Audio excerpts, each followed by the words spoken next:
All right, question number 7. We have a definition. It says if the limit of f of x as x approaches a from the left is equal to L, and the limit as x approaches a, the limit of f of x as x approaches a from the right is equal to m, and it says L and m are finite real numbers, how are L and m related if f of x exists?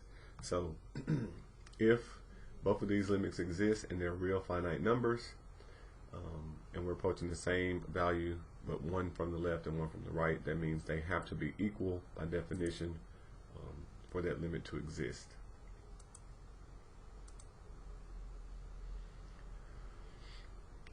Number 8, we want to use the graph of the figure, find the following values, state if they exist or do not exist, and then if the limit does not exist, we're going to explain why.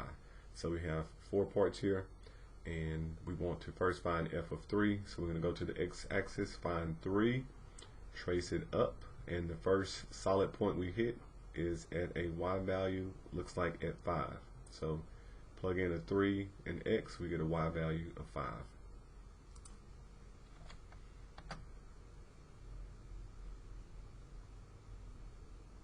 Just thinking about it.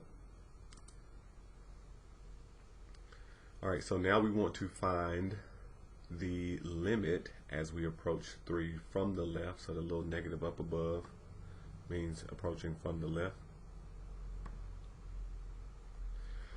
So if we look at this graph, we can make it a little bit bigger.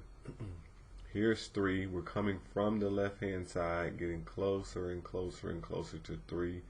As we're getting close to 3, this line is getting closer to this y value of 5.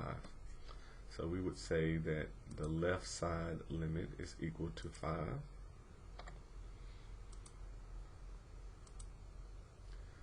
Part C wants to know the limit of f of x as we approach 3 from the right hand side. So again, if I'm tracing the graph and I'm coming from the right side of 3, so I'm coming from the right, going closer and closer and closer to 3, this line is approaching this open circle, which is marked at about 4.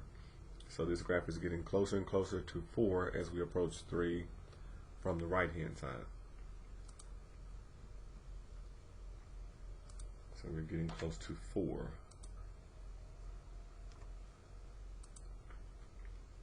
And now we want to put the two together, so the limit of f of x as x approaches 3. So we have to look at both sides simultaneously. So one side is getting close to 4, the other side is getting close to 5. Since they're not going to the same number, the limit does not exist. It has to be the same on both sides.